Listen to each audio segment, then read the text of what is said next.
Hi, I'm Morgan, and today I'm going to be showing you how I'm using Photoshop's new Generative Fill partner models to streamline my workflow as a graphic designer. Specifically, I'm going to be showing you how I'm using Nano Banana, Gemini 2.5 Flash Image, and Flux Context Pro to make mockups for my clients. So to start, I thought I'd show you this photo that my client sent me today.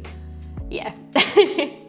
They asked me if I could mock up the designs that we've been working on onto their actual bottle because they received a sample.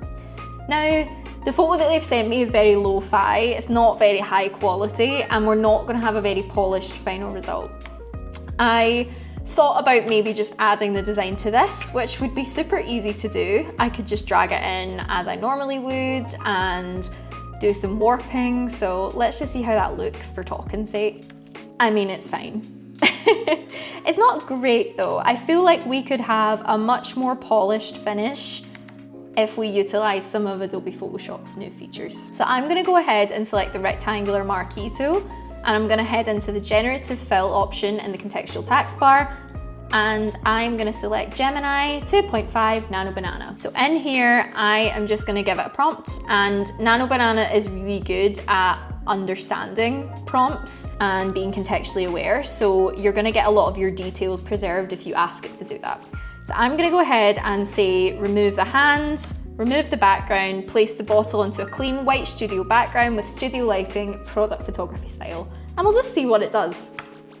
Hopefully what it's gonna do is tidy up this image and get rid of all the mess in the background. Okay, so already you can see that the output is so much better than the image that I was sent. Wow. So you can see that it's done a pretty good job and it's preserved all the details in the shape from the bottle, but I actually need 3 bottles because my client has 3 flavors of this product. So I'm gonna go up to Object Select, and I'm just gonna make a really quick selection of this bottle, and I'm just gonna duplicate that very roughly. I'm not being too precious about it. And I'm just gonna drag that so that they are side by side. So then I'm gonna go ahead and grab the rectangular marquee again. And I'm basically just gonna ask Generative Fill to unify this image. So I'm gonna go ahead and select Flux Context Pro. And Flux Context Pro is really good because it's contextually aware. It's got advanced contextual awareness, so it's gonna preserve all the details that I ask it to and hopefully give us a good output.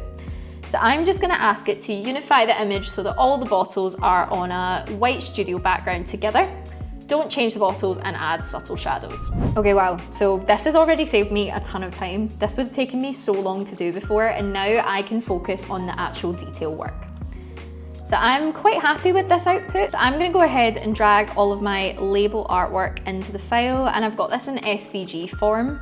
So once I've dropped them in, I'm just gonna select all 3 and shrink them down to size together.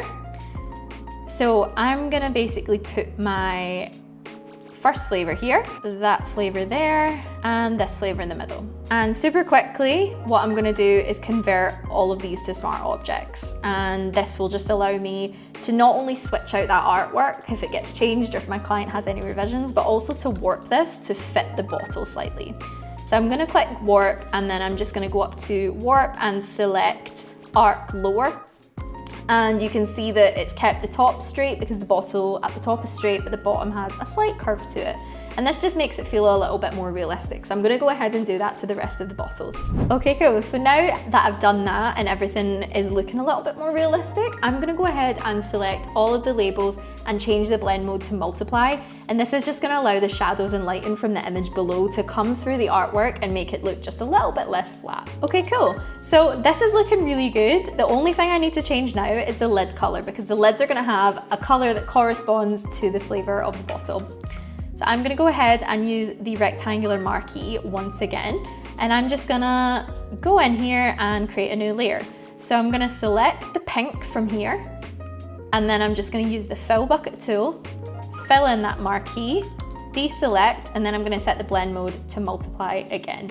This is obviously really rough, and you can go in and maybe add a slight feather to this, but because this is a mock-up for my client, this is just a really quick visual. This doesn't need to be perfect, but we want it to be as polished as possible. So now I'm gonna go ahead and do that to the rest of the bottles. So mocking this up to be so realistic would have taken me so long before, but I was able to do it in a matter of minutes using Generative Fill's new partner models in Adobe Photoshop, Nano Banana and Flux Context Pro, and also my own Photoshop skills to make it just a little bit more refined. And you can see that we've gone from this to this, and it's come quite a long way, I must say. And that's something that I'd definitely be proud to show my client. You can try these features out in Adobe Photoshop today.